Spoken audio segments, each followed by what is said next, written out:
अच्छा जी। यहाँ पर जो नंबर वन पर काम दिया हुआ है, ठीक है, वो है how does the system work overall. ठीक है।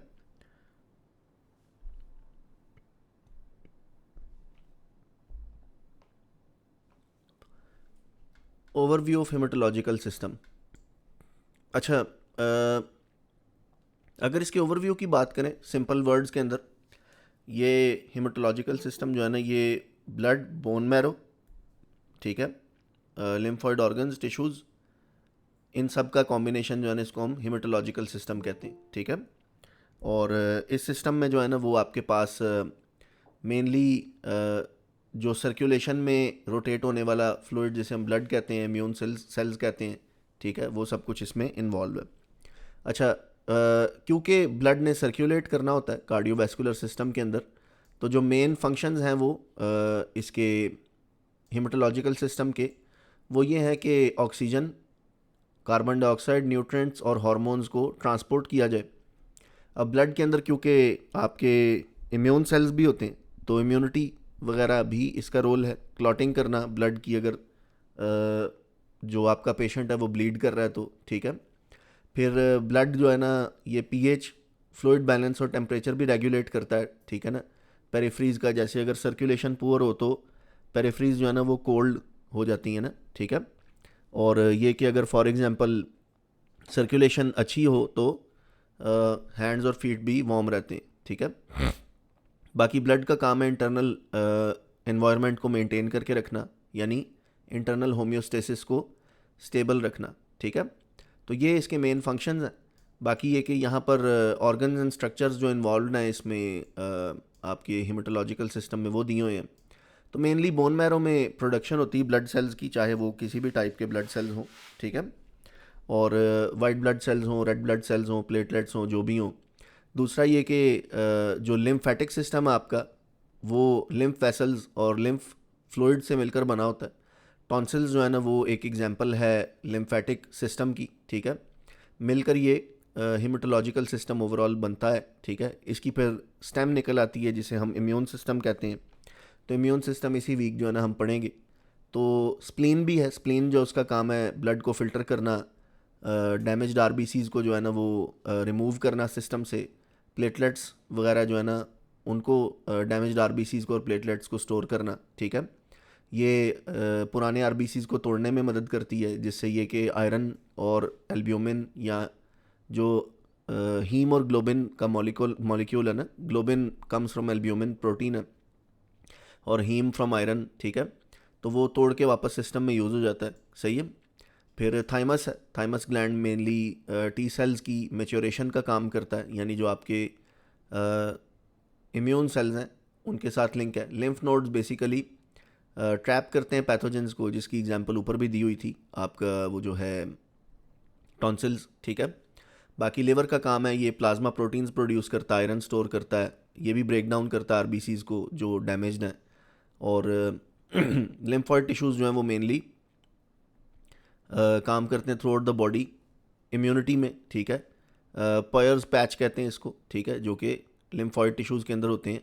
ये इम्यून सर्वेलेंस का काम करते हैं, यानी ये कि डिफरेंट बैक्टीरिया को कैप्चर करते हैं, ट्रैप करते हैं सिस्टम के अंदर, ताकि वो इन्फेक्टिव ना हो सकें, ठीक है। ब्लड के कंपोनेंट्स की बात कर लें तो मेनली ब्लड जो है ना वो 55% प्लाज्मा है, ठीक है।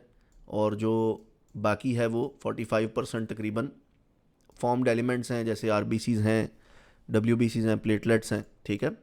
और बाकी ये कि बफी कोट लेस देन 1%, जो कि डब्ल्यूबीसीज़ या प्लेटलेट्स से मिलकर बनता है, ठीक है।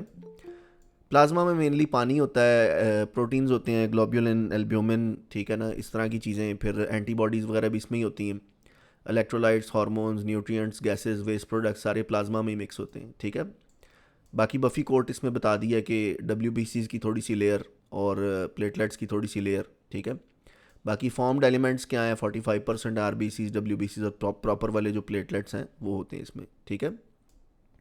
दूसरा ये कि ये ब्लड सेल फॉर्मेशन होती कैसे।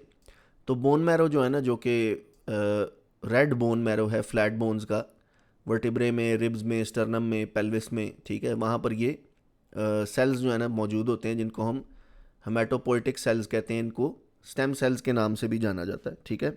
और ये प्लूरीपोटेंट स्टेम सेल्स हैं। प्लूरीपोटेंट का मतलब ये है कि जो ओरिजिनल सेल है जिससे बाकी सब सेल्स निकले हैं, ठीक है। तो दो टाइप्स की इनकी निकलती है आगे से जनरेशन, माइलॉइड टाइप है और लिम्फॉइड टाइप है। जो माइलॉइड टाइप है ना, ये एरिथ्रोसाइट्स में और प्लेटलेट्स में कन्वर्ट हो जाते हैं, यानी आरबीसीज और प्लेटलेट्स में। जो लिम्फॉइड टाइप है, ये लिम्फोब्लास्ट से मैच्योर होकर बी लिम्फोसाइट, टी लिम्फोसाइट और एन के सेल्स लिखा हुआ इसने, इसको देखना पड़ेगा मुझे, ठीक है। अलबत्ता बी और टी लिम्फोसाइट्स तो होते ही हैं, ठीक है। प्लाज्मा सेल्स वगैरह बी लिम्फोसाइट्स को कहते हैं। और जो दूसरी साइड है आपकी माइलॉइड सेल वाली, ठीक है, उसमें सेल्स आगे फर्दर डिवाइड हो जाते हैं न्यूट्रोफिल्स, इओसिनोफिल्स, बेजोफिल्स, मोनोसाइट्स और मैक्रोफेजेस वगैरह में, ठीक है। तो यानी बेसिकली एक रोटेशनल सेल्स हैं जो कि न्यूट्रिएंट सप्लाई करते हैं आगे पीछे, जिसमें एरिथ्रोसाइट्स हैं मेनली। और दूसरे जो ये टाइप के सेल्स हैं वो न्यूट्रोफिल्स, यूसिनोफिल्स, बेजोफिल्स वगैरह जो है ना, ये भी होते हैं जो कि इम्यून सेल्स का काम करते हैं, ठीक है। फिर इसके बाद आपकी बारी आती है ब्लड के ओवरऑल सेल्स की और उनके फंक्शंस की। तो आरबीसीज जो है basically biconcave disc type cells हैं, इनका कोई न्यूक्लियस नहीं होता, ठीक है। इनमें हीमोग्लोबिन होता है, मेन काम इनका ऑक्सीजन ट्रांसपोर्ट करना है लंग्स तक। लंग्स से ये ऑक्सीजन उठाते हैं, टिश्यूज़ से ये CO2 उठाते हैं, लेके जब ये वापस लंग्स में आते हैं तो CO2 लंग्स को वापस दे देते हैं, ऑक्सीजन दोबारा से उठा लेते हैं। तो 3 माह तक का लाइफ स्पैन होता है इनका, 120 डेज़ का। WBCs की बात करें तो ये इन्फेक्शंस के अगेंस्ट डिफेंड करने के काम आते हैं, ठीक है। और इनकी टाइप्स में न्यूट्रोफिल्स हैं जो कि बैक्टीरिया के अगेंस्ट काम करते हैं, इओसिनोफिल्स हैं जो कि पैरासाइट्स और एलर्जी के अगेंस्ट काम करते हैं, बेजोफिल्स हैं, बेजोफिल्स में से जो है ना वो आपकी हिस्टामीन रिलीज़ होती है मेनली, ठीक है, मैस्ट सेल्स और बेजोफिल्स में से। मोनोसाइट्स हैं, मोनोसाइट्स के अंदर जो है ना वो मैक्रोफेजेस, मोनोसाइट्स से मेनली मैक्रोफेजेस बनते हैं। फिर लिम्फोसाइट्स हैं, इम्यूनिटी का काम करते हैं ये, ठीक है, जिसमें बी लिम्फोसाइट और टी लिम्फोसाइट हैं, ठीक है। और लाइफ स्पैन इनका जो है ना वो आवर्स टू सेवरल ईयर्स हो सकता है depending upon the type of cell, ठीक है। और प्लेटलेट्स बेसिकली सेल फ्रेगमेंट्स हैं फ्रॉम मेगाकैरियोसाइट्स, इनका मेन फंक्शन ब्लड क्लॉटिंग है। लाइफ स्पैन इनका 7 से 10 दिन का होता है। इनका मेन काम होम्योस्टेसिस मेंटेन करना है ताकि ब्लीडिंग हो तो क्लॉटिंग हो जाए, लूज ना हो ब्लड, ठीक है। ये मैंने कल पढ़ाया था ब्लड किस तरह से फ़्लो करता है बॉडी में, ठीक है। तो बॉडी से सुपीरियर इंफेरियर वेना कावा से, राइट एट्रियम से, उधर से राइट वेंट्रिकल में, फिर पल्मोनरी आर्टरी से लंग्स में जाता है, लंग से पल्मोनरी वेन के थ्रू लेफ्ट एट्रियम में, फिर लेफ्ट वेंट्रिकल में, और एओर्टा के थ्रू वापस बॉडी में चले जाता है, ठीक है। तो कल मैंने ये पढ़ाया था, इसको मैं ज़्यादा एक्सप्लेन नहीं करूँगा। Right side of the heart deoxygenated होती, जो लेफ़्ट साइड है वो ऑक्सीजनेटेड होती, ठीक है। अच्छा, अगर बात करें होम्योस्टेसिस की, तो अगर फॉर एग्जांपल इन केस कहीं क्लॉटिंग हो जाती है, आगे मैं क्लॉटिंग आपको पढ़ाता हूँ उसके बारे में किस तरह से, तो मेनली ये होता है कि वहाँ की जो वेसल्स हैं ना वो कंस्ट्रिक्ट होना शुरू हो जाती हैं, immediate narrowing of the blood vessels. जो स्टेप 2 है वो ये है कि प्लेटलेट प्लग फॉर्मेशन हैपन्स। तो जो प्लेटलेट्स हैं वो जल्दी से आके ना, जहाँ से कट लगा होता है या ब्लीडिंग हो रही होती है ना, तो वहाँ पे वो जाकर अटैच हो जाते हैं, जिनकी वजह से जो है ना वो एक मैश टाइप बना देते हैं, ठीक है। इकट्ठे होने पर जो है ना वहाँ पे फिर ब्लड जो है ना वो पास थ्रू नहीं कर सकता उस कट में से, ठीक है। कोएगुलेशन कैस्केड चल पड़ती। कोएगुलेशन कैस्केड में दिखाता हूँ क्या है। क्लॉटिंग फैक्टर्स जो हैं वो एक्टिवेट हो जाते हैं, फिब्रिन जो है ना वो मिल जाता है प्लेटलेट्स के साथ और एक मैश बना देता है, ठीक है। फाइनली आपके पास एक क्लॉट बन जाता है, और क्लॉट जब बन जाता है तो फिर वो रोक लेता है ब्लड को, ब्लीडिंग नहीं होने देता, ठीक है। अगर फॉर एग्जांपल जो है ना जैसे स्ट्रोक के केस में हम देते हैं, ठीक है ना, या कॉर्नरी आर्टरी डिजीज़ के केस में, MI के केस में हम स्ट्रेप्टोकाइनेज देते हैं, या जो ट्रांस प्लाज्मिनोजन एक्टिवेटर देते हैं, ठीक है, tissue plasminogen activator, sorry TPA। तो वो फिब्रिनोलाइसिस करते हैं, यानी फिब्रिन को तोड़ देते हैं, ठीक है। उसकी वजह से क्या होता है कि अगर कहीं ऐसी जगह क्लॉट बन जाए जहाँ पर रिक्वायर्ड नहीं था तो वो डिज़ोल्व हो जाता है, ठीक है। बाकी स्ट्रेप्टोकाइनेज देने के साथ और TPA देने के साथ अपनी प्रोटोकॉल्स हैं कि TPA वगैरह वाले मरीज़ की जो है ना सर्जरी नहीं कर सकते आप, ठीक है, कोई कट नहीं लगा सकते, इनको कैन्यूलेट नहीं कर सकते बिला वजह, क्योंकि इनकी ब्लीडिंग स्टॉप नहीं होती अदरवाइज। इसी तरह स्ट्रेप्टोकाइनेज वाले के साथ भी ऐसा ही है, ठीक है। अच्छा, बात करें अगर मेजर ब्लड डिसऑर्डर्स की, तो इस स्लाइड पे वैसे जस्ट समरी लिखी है, मेन स्लाइड अभी आती है आगे ना, तो वो उसके अंदर आप देख सकोगे। मेजर ब्लड डिसऑर्डर्स के अंदर आपके पास एनीमिया है। एनीमिया का सादा मतलब ये है कि या तो ब्लड कैरिंग कैपेसिटी कम हो गई, यानी आरबीसीज़ का नंबर कम हो गया, या वो अच्छी क्वालिटी के बन नहीं रहे, या फिर ये कि जो है ना वो टूट जल्दी रहे हैं, ठीक है ना, या उनकी प्रोडक्शन के लिए पीछे कोई जो है ना वो जो बाय प्रोडक्ट्स लगते हैं वो मिसिंग है, ठीक है। जैसे आयरन डेफिशिएंसी एनीमिया में जो है ना आयरन नहीं मौजूद, जिसकी वजह से जो है ना वो मरीज़ को एनीमिया हो रहा है, ठीक है। मेगैलोब्लास्टिक एनीमिया के अंदर जो है ना सेल्स वो एक्यूरेट साइज़ के नहीं बन रहे, ठीक है। ए प्लास्टिक एनीमिया में सेल स्ट्रक्चर ठीक नहीं है, यानी थोड़े से वो कैंसरस टाइप से बन रहे हैं, ठीक है। फिर आपके पास ल्यूकीमिया है। ल्यूकीमिया की भी टाइप्स हैं, एक्यूट और क्रॉनिक। तो एक्यूट में भी फिर आगे दो टाइप्स हैं, क्रॉनिक में भी लिम्फोसिटिक ल्यूकीमिया है, माइलॉइड ल्यूकीमिया है, और क्रॉनिक लिम्फोसिटिक ल्यूकीमिया है, क्रॉनिक माइलॉइड ल्यूकीमिया है, ठीक है। लिम्फोमाज हैं फिर, जिसमें टाइप्स हैं Hodgkin lymphoma, non Hodgkin lymphoma, ठीक है। फिर ब्लड के डिसऑर्डर्स हैं, जिसमें हीमोफीलिया ए है, बी है, वॉन विलीब्रैंड डिजीज़ है, फिर थ्रोम्बोसाइटोपिनिया है, प्लेटलेट्स का कम हो जाना कॉजेज़ में, जैसे फॉर एग्जांपल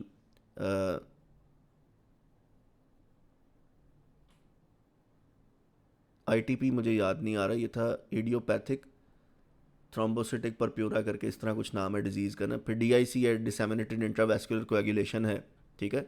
आईटीपी को देख लेना, ये मुझे भी याद नहीं आ रहा एग्जैक्ट एब्रीविएशन इसकी। ड्रग्स कुछ ऐसी हैं जो थ्रोम्बोसाइटोपिनिया करती हैं, ठीक है। पोलिसाइथीमिया वेरा है, अगर फॉर एग्जांपल आरबीसीज़ का मैस बढ़ गया, ठीक है, इंक्रीज आरबीसीज़ का नंबर हो गया। तो ये बेसिक बेसिक कुछ डिसऑर्डर्स हैं इसके, जो कि इस लेक्चर का पार्ट है। बाकी ये कि जो वेल्व्स हैं मैंने कल बताए थे, कॉरोनरी सर्कुलेशन बताई थी, कार्डियक साइकिल बताया था, electrical activity of the heart बताई थी, ठीक है। कुछ मेन लैब टेस्ट होते हैं जो कि वो ज़रूरी होते हैं अगर फॉर एग्जांपल कोई हीमेटोलॉजिकल के चैप्टर में देख रहा है तो, जैसे मोस्ट कॉमन आरबीसीज, डब्ल्यूबीसीज, प्लेटलेट्स, एचबीएचसीडी, एमसीवी, एमसीएच और एमसीएचसी, ठीक है। मेनली जो अस्पतालों में ज़्यादा कॉमन नर्सेज के इंटरेक्शन में आता है वो एचबी है, एचसीटी, आरबीसी, डब्ल्यूबीसी और प्लेटलेट्स हैं, ठीक है। और कंप्लीट ब्लड काउंट भी इसे कहते हैं। फिर डिफरेंशियल काउंट भी करवा सकते हैं, ठीक है। परसेंटेज ऑफ डिफरेंट डब्ल्यूबीसीज helps identify different infections and disorders, ठीक है। ईएसआर करवा सकते हैं। ईएसआर मेनली जो है ना वो इन्फेक्शन वगैरह को या इन्फ्लामेशन वगैरह को देखने के लिए होता है, ठीक है। ऑटो इम्यून डिजीज़ के अंदर भी ईएसआर करवाया जाता है। ईएसआर इरिथ्रोसाइट सेडिमेंटेशन रेट है। पीटी, एपीटीटी, आईएनआर वगैरह करवाया जाता है कोएगुलेशन प्रोफाइल चेक करने के लिए, क्लॉटिंग को चेक करने के लिए, ठीक है। ब्लड स्मीयर कर सकते हैं अगर आप साइज़ और शेप देखना चाह रहे हैं सेल्स का, ठीक है। और फिर आप जो है वो बोन मैरो बायोप्सी वगैरह भी करवा सकते हैं, evaluates marrow health, diagnosis leukaemia, anaemias etcetera, ठीक है। और कुछ नर्सिंग मैनेजमेंट मेन जो कि वो ऐसे मरीज़ों के साथ है जो कि हीमेटोलॉजिकल डिसऑर्डर्स के साथ सफ़र कर रहे हैं। इनका ये है कि मॉनिटर करने होते हैं वाइटल साइंस, क्योंकि ये अगर एनीमिक मरीज़ है तो वो ऑक्सीजन वगैरह का इनको इशू होता है, शॉर्टनेस ऑफ ब्रेथ वगैरह हो सकती है, लैब वैल्यूज़ मॉनिटर करनी होती हैं। ऐसे मरीज़ों की साइंस ऑफ ब्लीडिंग या इन्फेक्शन के साइंस को मॉनिटर कर सकते हो, ठीक है, क्योंकि इम्यूनिटी से रिलेटेड भी सेल्स हैं, ब्लीडिंग से रिलेटेड भी इश्यूज़ हो सकते हैं। अगर इनको ब्लड प्रोडक्ट्स लगाने की ज़रूरत है तो फिर ब्लड प्रोडक्ट्स को सेफली लगाना कैसे, ठीक है, जैसे क्या प्रोटोकॉल है, ब्लड को चेक कैसे करते हैं, क्रॉस मैचिंग होनी चाहिए, ठीक है। Maintain neutropenic precautions. ऐसे मरीज़ जिनकी डब्ल्यूबीसी काउंट लो है, जैसे न्यूट्रोफिल काउंट अगर किसी पेशेंट की लो है, तो ऐसे मरीज़ को जो है ना वो आप नहीं कर सकते, मतलब डायरेक्टली अटेंड नहीं कर सकते, ठीक है, क्योंकि इनको इन्फेक्शन बहुत जल्दी हो जाता है आपसे। तो ऐसे मरीज़ को अगर बाहर लेके जाएँ ना तो इनको मास्क पहना के लेके जाते हैं, और अगर जो है फॉर एग्जांपल आप वो इनको करते हैं ना, क्या उसे कहेंगे, अगर आप इनको खुद डील करते हो तो आप मास्क पहन के जाते हो इनके पास, ठीक है, ताकि आपकी वजह से इनको इन्फेक्शन ना हो जाए। फिर जो हीमेटोलॉजिकल मेडिकेशंस हैं उसके साथ कुछ न्यूट्रिशन बेस्ड एजुकेशनल टिप्स हैं, जैसे वारफरिन के साथ विटामिन के नहीं ले सकते, ठीक है। अगर कोई मरीज़ वारफरिन सपोर्ट पर है तो विटामिन के जो है वो उसका एंटीडोट है, ठीक है। तो वो इस तरह की छोटी मोटी चीज़ें हैं। Emotional support and patient education. Emotional support में यही है, जैसे फॉर एग्जांपल कोई लुकीमिया के साथ है या ऐसे ब्लड कैंसर्स वगैरह के साथ है, तो उस सिचुएशन में इमोशनली सपोर्ट करना इनको, और एनक्लेक्स के पॉइंट ऑफ व्यू से ना ऐसे एमसीक्यूज आते हैं, मरीज़ को कैंसर है, ब्लड कैंसर है लेट सपोज, या ल्यूकीमिया है, तो वो आप उसको किस तरीके से उसके साथ कम्युनिकेट करेंगे, ठीक है। तो NCLEX loves to test you on your communication skills, कि आप मरीज़ की फीलिंग्स को होने देते हैं शेयर के नहीं, ठीक है, इस तरह की चीज़ें जो है ना। फिर अगर बात की जाए इसकी हीमेटोलॉजिकल सिस्टम के अंदर फन फैक्ट्स की कुछ, ठीक है, तो bone marrow can produce 500 billion cells every day, and an average adult has around 5 to 6 liters of blood in their circulation, and spleen can store up to 250 ml of blood, और liver तकरीबन 450 ml blood तक store कर सकता है, ठीक है। Platelets are not cells, they are fragments, और new RBCs are produced every second, ठीक है। अच्छा, कुछ हाई यील्ड पॉइंट्स हैं। एक तो ये कि आपको जो है ना नॉर्मल लैब रेंजेस पता होनी चाहिए, ठीक है, कि जो आरबीसीज़ की, डब्ल्यूबीसीज़ की, ये वो नॉर्मल रेंजेस क्या हैं। वैसे जो एग्ज़ाम है उसके अंदर जो है ना आपको रेंजेस दी होती हैं टेस्ट के अंदर ना, लैब रिजल्ट्स के साथ नॉर्मल, ठीक है। तो एज सच मेमोराइज़ करने की ज़रूरत नहीं, लेकिन अगर प्रिपेयर कर रहे हो तो it is always a good thing कि आप जो है ना वो हाँ जी बिल्कुल, immune immune thrombocytopenia purpura is auto immune disorder. हाँ जी, ये बिल्कुल है, इडियोपैथिक है, इडियोपैथिक थ्रोम्बोसाइटोपिनिया परप्यूरा, कुछ इस तरह करके ये ठीक है, ऑटो इम्यून डिजीज़ है ये, अटैक करती बॉडी के ब्लड सेल्स को। अच्छा, understand homeostasis and clotting disorders का पता होना चाहिए। एनीमिया के साइंस को आइडेंटिफाई करो, किस वजह से एनीमिया, क्योंकि एनीमिया की बजाते खुद भी बड़ी टाइप्स हैं। इसमें फॉलिक एसिड डेफिशिएंसी एनीमिया है, आयरन डेफिशिएंसी एनीमिया है, प्लास्टिक एनीमिया है, फिर आपका वो विटामिन B12 डेफिशिएंसी मेरे ख्याल है वो भी है एक, ठीक है। मतलब कई तरह के एनीमिया है, ठीक है। तो साइंस इनके ना ओवरऑल सिमिलर ही होते हैं, क्योंकि शॉर्टनेस ऑफ ब्रेथ होगी अगर एनीमिया होगा तो, ठीक है।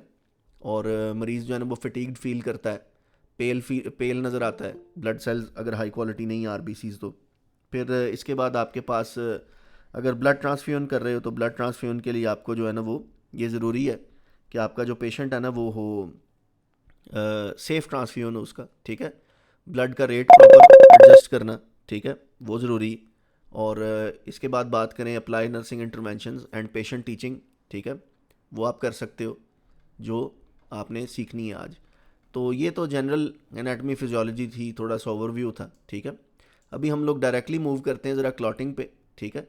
अच्छा, ये टॉपिक एज सच ना बहुत ज़्यादा इन डेप्थ इतना इनफ्लेक्स नहीं पूछता इसको, ठीक है, कि बहुत निटी ग्रिटी में चला जाए क्लॉटिंग की, लेकिन मैंने कहा लगे आज क्लास ले रहा हूँ तो थोड़ा बताने में क्या जाता है, ठीक है। तो इसको मैं बहुत डीपली नहीं कवर करूँगा, लेकिन आपकी जो है ना नॉलेज के लिए, या आप इसमें अगर इंटरेस्टेड हो तो आप इसको थोड़ा सा रीड डाउन कर सकते हो। मैं ज़रा जस्ट रफ सा आइडिया दूंगा, ओवरव्यू से आपको बताऊंगा कि क्लॉटिंग क्या है मेनली, क्यों कैसे होती है, ठीक है, ताकि आगे कोई मेडिसिन आए ना तो वो थोड़ा सा आपको ना समझ आ जाए। अच्छा, मेन चीज़ ये है कि भाई देखो, ब्लीडिंग जो है ना बॉडी के लिए लाइफ थ्रेटनिंग होती, ठीक है। अगर ब्लीड करेगा ना मरीज़, तो लेट मी टेल यू कि मरीज़ जो है ना वो अगर स्टॉप ना की गई ब्लीडिंग तो वो इवेंचुअली जो है ना वो उसकी डेथ भी हो जाएगी, ठीक है ना। और अगर मरीज़ की डेथ ही हो जाती है तो डेफिनेटली आप तो फिर एज आ जो है ना वो क्या कहेंगे उसको, नर्स आपका तो गोल ना हुआ ना, जो कि पेशेंट को अलाइव रखने का या उसको सपोर्ट करने का गोल था, ठीक है। तो ब्लीडिंग जो है ना वो बेसिकली होने पर, क्लॉटिंग होना जो है ना वो मरीज़ को बचाती है उसकी ज़िंदगी को। तो ये बॉडी का नेचुरल मैकेनिज़्म है, ठीक है, कि वो जो है ना क्लॉट बना देती है जहाँ से भी कहीं कट लग जाए। तो मेन गोल्स क्या हैं, ब्लीडिंग स्टॉप की जाए, एक्सेसिव क्लॉटिंग भी प्रिवेंट की जाए, ये भी नहीं कि एक्सेसिव क्लॉटिंग हो जाए, ठीक है ना। बाकी ये कि क्लॉट का मेन मकसद ही होता है कि ब्लड वेसल्स को जो है ना वो टाइम मिल जाए वापस हील होने का और ब्लड फ्लो नॉर्मल रहे, ठीक है, ताकि कोई चीज़ ऑर्गन कोई डैमेज ना हो। ओवरव्यू ये है मेनली, देखो जब भी कहीं पर कट लगता है ना, ठीक है, तो वहाँ पर पहले वेस्कुलर स्पैज़म होता है, यानी वो वेसल जो है ना वो कंस्ट्रिक्ट कर जाती, ठीक है। प्लेटलेट प्लग फॉर्मेशन, वहाँ पर प्लेटलेट्स आ जाते हैं, क्लॉटिंग की कैस्केड चल पड़ती है, क्लॉट जो है ना वो सख्त हो जाता है, और अगर फॉर एग्जांपल क्लॉट की ज़रूरत ना रहे तो फिर फिब्रिनोलाइसिस भी हो जाता है, यानी क्लॉट का ब्रेकडाउन एवेंचुअली, ठीक है। अगर मैनुअली कराना हो क्लॉट का ब्रेकडाउन तो फिर आपको वो बताया TPA या फिर स्ट्रेप्टोकाइनेज वाली प्रोटोकॉल है, ठीक है। अच्छा, अब क्लॉटिंग जो है ना बेसिकली देखते हैं कि इसके क्या पाथवे हैं। ये one of the most difficult लगता है स्टूडेंट्स को टॉपिक, क्योंकि ये कि इसमें बहुत ज़्यादा स्टेप्स होते हैं, लेकिन इतना मुश्किल नहीं है ये, ठीक है। तो आज मैं थोड़ा सा बताने लगा हूँ आपको, ग्रॉस सा इजी टू अंडरस्टैंड है। ये देखो यार, दो पाथवे हैं, एक इंट्रिंसिक पाथवे है, एक कॉमन पाथवे और एक एक्सट्रिंसिक पाथवे है, ठीक है। मेन चीज़ ये है कि अगर फॉर एग्जांपल आप बात करो ना एक कट की, ठीक है, तो वो एक्सट्रिंसिक पाथवे से स्टार्ट होता है। फॉर एग्जांपल किसी को कोई कट लग गया, तो जो पहली चीज़ होगी ना वो क्या होगी, triggered by tissue injury, tissue factor released, ठीक है। टिश्यू फैक्टर जो है ना वो TF3 कहलाता है। यानी अगर स्किन पे कट लगा ना तो TF3 रिलीज़ होगा। TF3 क्या करेगा कि ये फैक्टर 7A के साथ, अच्छा जहाँ जहाँ पर भी A आ रहा है ना, ठीक है, ये है एक्टिवेटेड, ठीक है, सही है। तो A मीन्स एक्टिवेटेड, तो जो टिश्यू फैक्टर 3 है ये फैक्टर 7 एक्टिवेटेड के साथ मिलकर काम करता है। होता क्या है कि ये फैक्टर 10 को जो है ना एक्टिवेट कर देता है, यानी 10A में तब्दील कर देता है, ठीक है। अब 10A जो है ना वो बेसिकली इसका काम है कि ये फैक्टर 5 एक्टिवेटेड और कैल्शियम के साथ मिलकर ना, ठीक है, ये क्या करता है कि प्लग फॉर्मेशन कर देता है, ठीक है। इवेंचुअली क्या होता है, प्रोथ्रोम्बिन आता है, प्रोथ्रोम्बिन फैक्टर 2 एक्टिवेटेड के साथ थ्रोम्बिन बना देता है।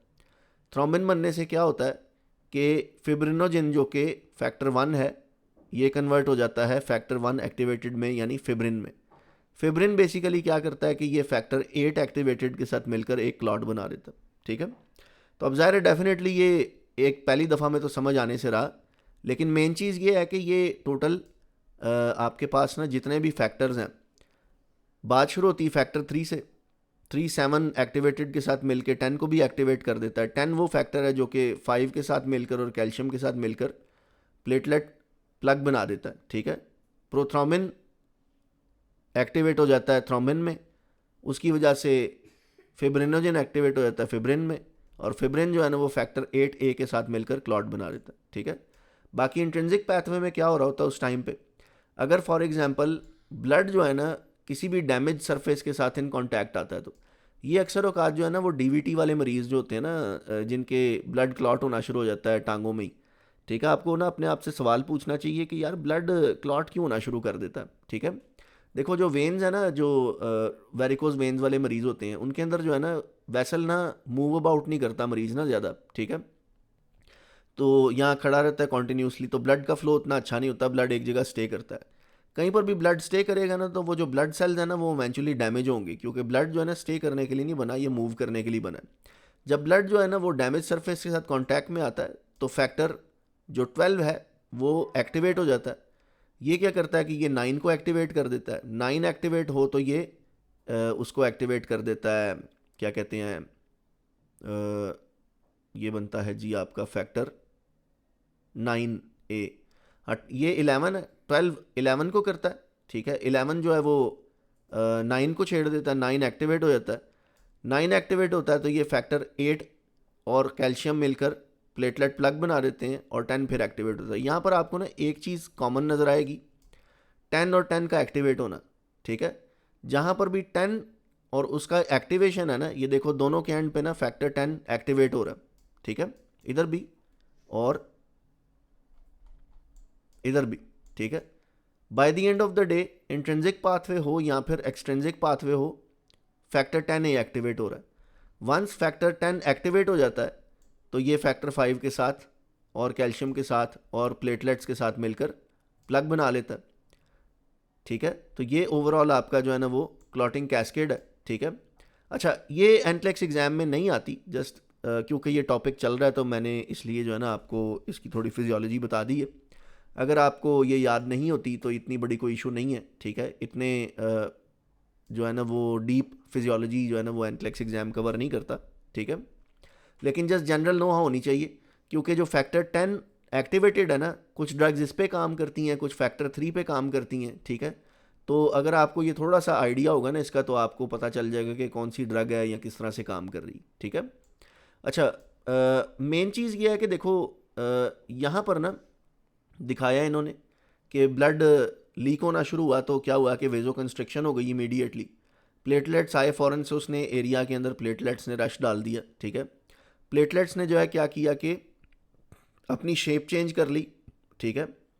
कैल्शियम की प्रेजेंस में, सेरोटोनिन की प्रेजेंस में वो शेप चेंज करने से ना ये क्लम्प की तरह आपस में जुड़ गए, ठीक है। और मेन काम इनका ये है कि एक सील बना दी जाए जिससे जो है ना वो ब्लीडिंग स्टॉप हो जाए, ठीक है। अच्छा, ऑन दी अदर हैंड यहाँ पर क्या है कि जो प्लेटलेट्स तो आ गए, उन्होंने प्लग वगैरह बना दिया, लेकिन जो सेकेंडरी होम्योस्टेसिस है वो क्लॉटिंग कैस्केड से आ रहा है, ठीक है। यानी जो फिब्रिन है वो फिब्रिनोजन है वो फिब्रिन में कन्वर्ट होके उसने स्टेबलाइज क्लॉट बना दिया। मेनली एक जाली की तरह जो है ना वो कवर कर लेते हैं आपके ना क्लॉट वाली जगह को, कि ताकि ये कि वो पक्का हो जाए वो वहाँ पर क्लॉट, ठीक है। फिर क्लॉट रिट्रैक्शन है, platelet pulls on fibrin strands tightening the clot and squeezing out serum, ठीक है। तो यहाँ से क्या है कि वो सख्त एक प्रॉपर बना लेते हैं, ठीक है। फाइनली जब हीलिंग वगैरह हो जाती है ना, क्योंकि ज़ाहिर है परमानेंटली तो क्लॉट नहीं चाहिए होता ना बॉडी के अंदर, ठीक है। जब हीलिंग वगैरह हो जाती है तो वो ये क्लॉट जो है ना ऑटोमेटिकली टूटने लग जाता है। Clot is dissolve by plasmin to restore normal blood flow, ठीक है। तो ये ब्लड का एक ओवरऑल अपने आप को जो है ना वो लीक होने से प्रिवेंट करने का सारा मैकेनिज्म है, ठीक है। बाकी ये मैं बता चुका हूँ, thrombin converts fibrinogen into fibrin, factor 8A activates cross links fibrin stands to make the clot stronger and stable. तो ये थोड़ी टेक्निकल लैंग्वेज है, इतना एंटलेक्स में नहीं आता कि मतलब इतनी टेक्निकल लैंग्वेज वो MCQs में नहीं देते। अच्छा, कुछ डिसऑर्डर्स हैं इससे रिलेटेड ना, जिसमें ना आपके पास ना दो टाइप के डिसऑर्डर्स हैं। एक तो हाइपर कोएगुलेबल डिसऑर्डर है, दूसरा है हाइपो कोएगुलेबल डिसऑर्डर। जो हाइपर कोएगुलेबल डिसऑर्डर है ना वो ये नीचे दिए हुए हैं, DVT हो गया, पल्मोनरी एम्बोलिज्म हो गया, हार्ट अटैक हो गया, स्ट्रोक हो गया, फैक्टर 5 लाइडन म्यूटेशन है, ये एक जेनेटिक डिसऑर्डर है, एंटी फॉस्फोलिपिड सिंड्रोम है, ये भी एक डिसऑर्डर है। लेकिन जो एनक्लेक्स के पॉइंट ऑफ व्यू से ना वो mainly DVT, pulmonary embolism, stroke और हार्ट इंपॉर्टेंट है, ठीक है। और हाइपोकोएगुलेबल स्टेट्स का मतलब ये है कि इन स्टेट्स में ब्लीडिंग ज़्यादा होती। तो हीमोफीलिया AB, फैक्टर 8 या फैक्टर 9 डेफिशिएंसी, ये जेनेटिक डिजीज़ हैं। वॉन विली ब्रांड डिजीज़ भी जेनेटिक है। फिर लिवर डिजीज़ है, लिवर अगर फॉर एग्जांपल ख़राब हो गया तो आपको पता है कि लिवर जो है ना उसका मेन रोल है एल्ब्यूमिन प्रोडक्शन में, तो हीमोग्लोबिन के अंदर मेनली प्रोटीन ही चाहिए होता है हीमोग्लोबिन बनाने के लिए। फिर विटामिन K डेफिशिएंसी किसी को, तो विटामिन K जो है ना वो एक इंपॉर्टेंट फैक्टर है क्लॉटिंग के अंदर। फिर थ्रोम्बोसाइटोपिनिया है, प्लेटलेट्स किसी के लो हैं, ठीक है। तो जो जो चीज़ें क्लॉटिंग में इस्तेमाल होती हैं अगर वो कम है तो क्लॉटिंग नहीं होगी और ब्लीडिंग का चांस बढ़ जाता है, ठीक है। अच्छा, आप लोगों ने क्लॉटिंग फैक्टर्स तो पढ़े होंगे, लेकिन एंटी कोएगुलेंट फैक्टर्स जो है ना वो शायद ना कभी देखे हों। तो ये कुछ एंटी कोएगुलेंट फैक्टर्स हैं जिसमें एंटी थ्रोम्बिन 3 टॉप पर है। एंटी थ्रोम्बिन 3 जो है ना बेसिकली ये क्या है कि ये फैक्टर 2 को ना इनहिबिट करके रखता है, ठीक है, और फैक्टर 10A को।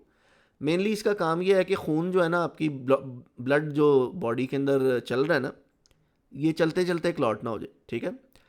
आपने जो है ना वही कभी क्वेश्चन नहीं किया होगा अपने आप से कि यार ब्लड बाहर आता है तो क्लॉट होता है, अंदर रहता है तो क्लॉट क्यों नहीं होता, ठीक है। क्योंकि ब्लड काफ़ी विस्कस फ्लूइड है सोचा जाए तो, लेकिन ये कि अंदर क्लॉट नहीं होता, बाहर आए तो क्लॉट हो जाता है।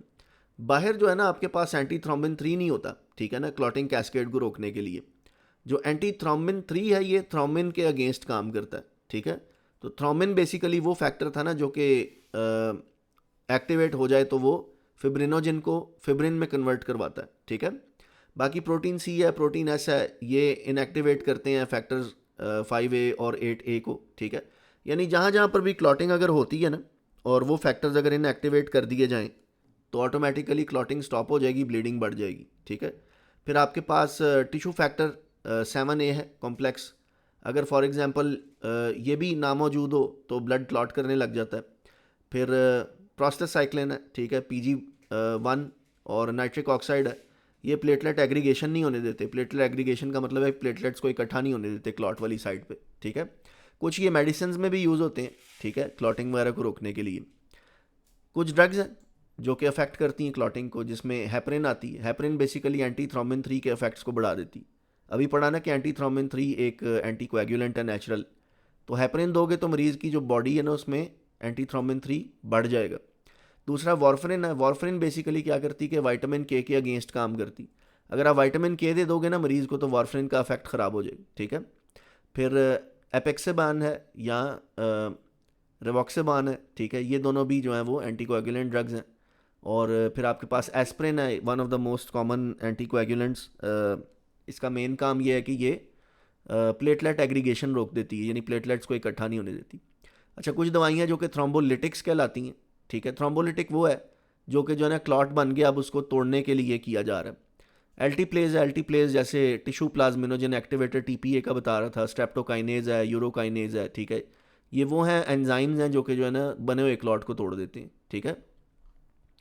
फिर की लैब टेस्ट में जैसे बता चुका हूँ आपको, सीबीसी, पीटी, एपीटीटी, ठीक है ना, ये चेक करते हैं कि आपका जो है ना मरीज़ की क्लॉटिंग प्रोफाइल क्या है, ठीक है। और डी डाइमर है, D dimer mainly clot formation को डिटेक्ट करता है। ये यूजुअली पल्मोनरी एम्बोलिज्म के मरीज़ों में करवाया जाता है, देखने के लिए कि किसी को पीई तो नहीं हुआ, ठीक है। बाकी पीटी आपका यूजुअली करवाते हैं जो है ना वो मरीज़ों का क्लॉटिंग टाइम चेक करने के लिए, ठीक है। एपीटीटी आपका करवाया जाता है कि वो ओवरऑल क्लॉटिंग प्रोफाइल को आपकी ना रिप्रेजेंट करता है, क्योंकि ये सारे फैक्टर्स कैसे काम कर रहे हैं ये मोस्टली वो देखता है, ठीक है। और जिन मरीज़ों को सीआरआरटी चल रही होती है, कॉन्टीन्यूस वीनोवीनस हीमोडायलिसिस या रीनल रिप्लेसमेंट थेरेपी, उनका एपीटीटी वगैरह करवाया जाता है। फिर आईएनआर करवा सकते हैं आप। आईएनआर जो है ना यूजुअली मैकेनिकल हार्ट वॉल्व्स वाले का करवाया जाता है, ठीक है। नॉर्मल वैल्यूज़ की बात करें तो तकरीबन प्लेटलेट काउंट आपकी 1.5 से 4.5 लाख तक होती, ठीक है। पीटी आपका 11 से 13.5 तक, आईएनआर जो है ना वो 0.8 से 1.2 तक, एपीटीटी 25 से 35 तक, ठीक है। फिब्रिनोजन 200 से 400 तक, और डी डाइमर जो है ना वो लेस देन 5 माइक्रोग्राम्स पर एमएल होना चाहिए, ठीक है। अच्छा, नर्सिंग मैनेजमेंट की बात करें, जिन मरीज़ों को कोएगुलेशन डिसऑर्डर्स हो ना, उनकी ब्लीडिंग और क्लॉटिंग के साइंस को मॉनिटर करना चाहिए। वाइटल साइंस चेक करो, लैब्स रेगुलरली करवाओ। एंटीकोएगुलेंट्स को जो है ना same time at the same at in a day देना चाहिए, ठीक है। दूसरा ये कि वॉरफ्रिन दे रहे हो तो विटामिन के ना दो, हेपरिन दे रहे हो तो प्रोटामीन सल्फेट ना दो, ये आपस में जो है ना वो एक दूसरे के एंटीडोट हैं। अच्छा, जिन मरीज़ों को क्लॉटिंग डिसऑर्डर्स हो ना, यानी वो हाइपोकोएग्युएबल स्टेट में है, उनको आईएम इंजेक्शन नहीं लगाते, अननेसेसरीली कैन्यूलेट करना, ठीक है ना। दूसरा ये कि अगर इनकी कोई कैन्यूला रिमूव करते हो तो प्रेशर अप्लाई करना ब्लीडिंग साइड पे एज नीडेड, और एबनॉर्मल फाइंडिंग्स को प्रॉम्प्टली रिपोर्ट करना, जैसे मरीज़ बहुत ज़्यादा हाइपोटेंसिव हो रहा है, पेल हो रहा है, शॉर्टनेस ऑफ ब्रेथ के साइंस आ रहे हैं, ठीक है, अगर फॉर एग्जांपल। अच्छा, कुछ फन फैक्ट्स हैं, वो हैं जी कि प्लेटलेट्स जो है इनका काम है मेनली प्लग क्रिएट करना और फैक्टर्स को अट्रैक्ट करना जो कि क्लॉट बनाते हैं। फिब्रिन मेनली फाइनल स्टेप है जो कि क्लॉटिंग में आता है। ये मैश बनाता है, क्लॉट को स्ट्रांगली पकड़ लेता है, क्लॉट्स की वजह से ब्लीडिंग स्टॉप हो जाती है, और ये बैलेंस कर देता है, होम्योस्टेसिस मेंटेन कर देता है बॉडी के अंदर, ठीक है। बाकी ये कि बहुत डेप्थ में इसको अगर आप नहीं भी जाओगे ना, एक्सट्रेंजिक पाथवे के लिए कॉमन पाथवे, ये वो लैब टेस्ट वगैरह, आपको सारी वैल्यूज़ नहीं भी याद तो कोई नहीं, इतनी टेंशन नहीं, क्योंकि एंटलेक्स जो है ना वो टू डेप्थ नहीं जाता इस तरह से ना। ये सिनेरियो बेस्ड एग्ज़ाम्स होते हैं। अभी इसका एग्ज़ाम बनाऊंगा ना तो वो आप देख सकोगे कि वो उसके अंदर इतना ए एंड पी डेप्थ में नहीं जाते वो, ठीक है। अच्छा, जो मेन इंपॉर्टेंट चीज़ है ना वो ये है कि सेफ्टी के पॉइंट ऑफ व्यू से ना आपको देखना पड़ेगा कि आप मरीज़ की सेफ्टी कॉम्प्रोमाइज़ ना कर रहे हो। जैसे फॉर एग्जांपल किसी को टीपीए लगा है या स्ट्रेप्टोकाइनेज लगा है, तो उसके बाद क्या वो सर्जरी के लिए जा सकता है, ठीक है। या ये कि आपको ये पता होना चाहिए कि जो है ना वो ये मरीज़ जो है ना इसको किस टाइप की ट्रीटमेंट की ज़रूरत है। जैसे ये कि आयरन डेफिशिएंसी एनीमिया या फॉलिक डेफिशिएंसी एनीमिया या प्लास्टिक एनीमिया या हीमोफीलिया इसको है, ठीक है ना, या इसको अगर न्यूट्रोपेनिक आइसोलेशन पे है तो कैसे ट्रीट करना है। इस तरह की चीज़ें मेनली जो है ना वो आपकी एमसीक्यूज़ में आती हैं, ठीक है। कुछ डिसऑर्डर्स की जनरली बात कर लेते हैं, ठीक है। आई होप कि पिछली चीज़ें क्लियर हैं। एज सच वो थोड़ी डिफ़िकल्ट हैं, लेकिन ये कि एनक्लेक्स के पॉइंट ऑफ व्यू से जो जो बातें ज़रूरी हैं मैं जिस वो बता रहा हूँ, ठीक है। बाकी इन पीपीटीज़ के अंदर ना, या जो ये इन्फोग्राफिक्स हैं, इनमें मैं डाल देता हूँ चीज़ें जो टॉपिक से रिलेटेड होती हैं ना, ताकि ये कि अगर कल को आप इनको यूज़ करना चाहो अपने क्लासरूम में, जैसे बहुत सारे लोग आप में से शायद टीचर्स भी होंगे, तो वो पीपीटी बनाना आजकल जो है ना वो डेफिनेटली बंदा कौन बनाता है बैठ के पीपीटी, तो आप इसको यूज़ भी कर सकते हो, ठीक है, टीच करने के लिए टॉपिक। खैर, यहाँ पर हीमेटोलॉजिकल डिसऑर्डर्स की अगर बात करें तो आरबीसीज़ का अगर मसला हो ना तो यूजुअली एनीमिया होता है। डब्ल्यूबीसीज़ का मसला हो तो इन्फेक्शन से फाइट नहीं कर पाती बॉडी। प्लेटलेट्स का मसला हो तो क्लॉटिंग ब्लीडिंग रिस्क होता है, ठीक है। और अगर प्लाज्मा या क्लॉटिंग फैक्टर्स के इशू हो तो ब्लीडिंग हो सकती है या फ्लूइड बैलेंस वगैरह डिसरप्ट हो सकता है, ठीक है। कॉमन रिस्क फैक्टर्स जो कि आपको मिलेंगे हीमाटोलॉजिकल डिसऑर्डर्स के अंदर ना, वो होते हैं जेनेटिक होते हैं, फैमिली से रिलेटेड, फैमिलियल चलते आ रहे हैं, जैसे हीमोफीलिया वगैरह, ठीक है, या कोई सर्टन टाइप्स के ब्लड कैंसर्स हैं। फिर इन्फेक्शंस तो आपको पता है कि सेप्टिसीमिया या वायरीमिया जो है ना, ये कॉमन है, ठीक है। न्यूट्रिशनल डेफिशिएंसीज की वजह से एनीमियाज हो सकते हैं। ऑटो इम्यून कंडीशंस हैं जिसमें आईडीपी एक है, ठीक है। फिर बोन मैरो डिसऑर्डर्स हैं, जैसे बोन मैरो सप्रेशन है, या कोई लुकीमिया वगैरह है जिसकी वजह से बोन मैरो काम ठीक से नहीं कर रहा। कुछ ऐसी मेडिकेशंस हैं या टॉक्सिन्स हैं जो कि जो है ना वो सप्रेस कर रही हैं लेट सपोज बोन मैरो को, जैसे अपना आपकी कुछ कीमोथेरेप्यूटिक ड्रग्स आती। फिर सीकेडी वगैरह है या लिवर डिजीज़ है। सीकेडी में ये है ना कि मतलब आपका फ्लूइड इलेक्ट्रोलाइट इम्बैलेंस हिल जाता है, ठीक है। अगर लिवर डिजीज़ की बात करें तो यूजली ये एसोसिएटेड होती है आयरन डिसऑर्डर्स के साथ या हीमोग्लोबिन डिसऑर्डर्स के साथ, क्योंकि यहाँ पर ये ग्लोबिन्स बना रहा होता है ना लिवर, जो कि चाहिए होते हैं एचबी वगैरह को मेंटेन करने के लिए। फिर कैंसर टाइप हैं इश्यूज़, ठीक है ना, वो क्या करते हैं कि वो सेल्स को नॉकआउट कर देते हैं, हेल्दी सेल्स को भी, या कीमोथेरेपी दे रहे हो तो, ठीक है। ये रिस्क फैक्टर्स हो सकते हैं हीमाटोलॉजिकल इश्यूज़ के लिए। अगर बात करें एनीमिया की, तो कई तरह का एनीमिया है, जैसे मैं पहले भी जिक्र कर रहा था, ठीक है। एनीमिया जिसमें आरबीसीज कम हो गए या एचबी कम हो गया, तो अगर आयरन डेफिशिएंसी एनीमिया, यानी डाइट में आयरन नहीं है, या बी 12 डेफिशिएंसी है जिसे प्रनीशियस एनीमिया भी कहते हैं, फिर फॉलेट डेफिशिएंसी एनीमिया है, प्लास्टिक एनीमिया है, बोन मैरो फेलियर वगैरह, हीमोलिटिक एनीमिया है, ठीक है, आरबीसीज डिस्ट्रॉय हो जाते हैं अगर अर्ली, सिकल सेल एनीमिया है, थैलेसीमिया है। मेनली इनके साइंस जो है ना वो कुछ कॉमन ही है, जैसे ये कि वीकनेस होना, फटीग होना, पेलर होना, shortness of breath, dizziness, tachycardia वगैरह, ठीक है। फिर अगर बात करें इसकी ल्यूकोसाइट डिसऑर्डर्स की, तो ल्यूकोसाइट वाले डिसऑर्डर्स में ल्यूकोपीनिया WBCs कम हो जाना, ल्यूकोसाइटोसिस WBCs का बहुत बढ़ जाना, ल्यूकीमिया जो मैंने ALL, AML, CLL और CML बताया, ठीक है। फिर Hodgkin, non Hodgkin, myeloproliferative disorders, ठीक है, जिसमें आपके ब्लड सेल्स जो है ना वो प्रोलिफरेट कर रहे हैं अनकंट्रोलेबली। की साइंस की बात करें तो फीवर है, फ्रीक्वेंट इन्फेक्शंस हैं, वेट लॉस है, नाइट स्वेट्स वगैरह हैं, ठीक है, जिनको इम्यून सेल्स के डिसऑर्डर्स होते हैं। फिर अगर बात करें प्लेटलेट के इश्यूज़ की, प्लेटलेट्स के दो तरह के इश्यूज़ हो सकते हैं, या तो प्लेटलेट्स बहुत कम हो गई हैं या फिर बहुत ज़्यादा बढ़ गई हैं, ठीक है।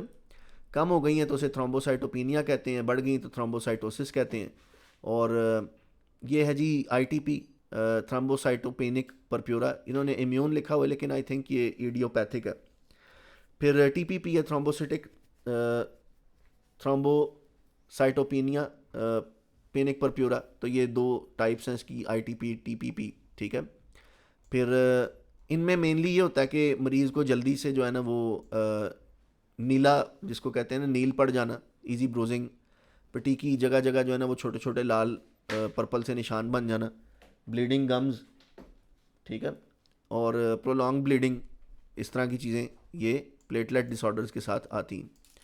फिर अगर बात करें क्लॉटिंग डिसऑर्डर्स की, तो कुछ लोगों में जो है ना जेनेटिकली फैक्टर 8 और 9 जो है वो डेफिशिएंट होता है, तो उनको हीमोफीलिया AB वगैरह हो सकती, ठीक है। DIC बताई मैंने, वॉन विली ब्रांड डिजीज़ बताई। फैक्टर डेफिशिएंसीज हैं 1, 2, 5, 7, 10, 11 और 13 तक जो फैक्टर ये डेफिशिएंट हो सकते हैं मरीज़ इनमें। ज़रूरी नहीं कि सारे इकट्ठे हों, बट ये कि कुछ एक में होते हैं कुछ दूसरे में। फिर लिवर डिजीज़ वगैरह ये कोएगुलोपैथी से रिलेटेड हो सकती है। ऐसे मरीज़ों में जो है ना वो आपको प्रोलॉन्ग ब्लीडिंग मिलेगी, हेमार्थोसिस मिलेगा, यानी जोड़ों में जो है ना वो ब्लीडिंग स्टार्ट हो जाना सर्जरी या ट्रॉमा के बाद, ठीक है।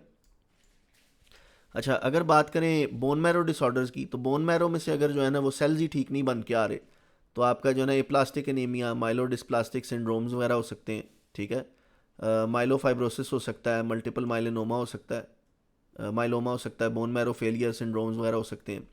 अच्छा, अब ये है कि ये जो टॉपिक है ना, ज़ाहिर है इसके अंदर एक एक डिजीज़ पे अगर आप जाओगे ना कि इसमें क्या होता है, इसमें क्या होता है, इसमें क्या होता है, ठीक है, तो वो that is too time consuming, ठीक है। तो होता ये है कि जब आप एक टॉपिक को ओवरऑल पढ़ते हो ना, तो जब आप इनके MCQs जाके करते हो ना, वो MCQs आपको डिफरेंट टॉपिक्स पे ऑटोमेटिकली ट्रेन कर देते हैं, ठीक है।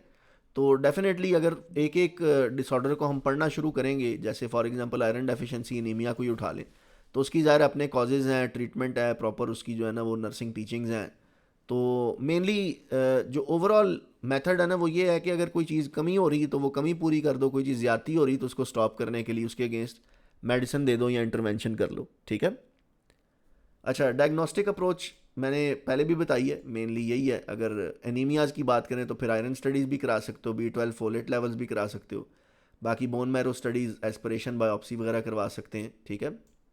और जनरल मैनेजमेंट में अंडरलाइंग कॉज अगर आप ट्रीट कर देते हो, सपोर्टिव केयर में फ्लूइड्स देते हो, प्रॉपर न्यूट्रिशन और रेस्ट देते हो, मेडिकेशंस में जैसे iron, B12 folate, steroids, immunosuppressants या कीमोथेरेपी देते हो डिपेंडिंग अपॉन के क्या डिजीज़ है, ब्लड ट्रांसफ्यूज़ करते हो अगर आपको लगता है कि मरीज़ को ब्लड ट्रांसफ्यूजन चाहिए तो, ठीक है। और प्लेटलेट्स ट्रांसफ्यूज़ करते हो स्फीयर थ्रोम्बोसाइटोपेनिया में। आइसोलेशन प्रिकॉशंस एंगेज कर देते हो अगर फॉर एग्जांपल आपको लगे कि मरीज़ को जो है ना वो न्यूट्रोपेनिक आइसोलेशन पे रखना है। और पेशेंट को एजुकेट करते हो, फॉलोअप वगैरह रेगुलर करने के लिए उनको कहते हो। नर्सिंग मैनेजमेंट में ये है जी कि वाइटल साइंस मॉनिटर करो, ब्लीडिंग साइंस, इन्फेक्शन के साइन, लैब्स मॉनिटर करो, मेडिकेशंस को सेफली दो। ट्रांसफ्यूजन रिएक्शन जो है ना वो फर्स्ट फ्यू मिनट्स में या कपल ऑफ मिनट्स जैसे 30 मिनट्स के अंदर अंदर हो जाता है, तो इनिशियल 30 मिनट्स के लिए मरीज़ को जो है ना वो क्लोजली मॉनिटर करते हैं। कैंसरस पेशेंट है अगर फॉर एग्जांपल ल्यूकीमिया वगैरह का है तो फिर उसको emotional support, patient teaching, safe environment वगैरह देना भी ज़रूरी है, ठीक है।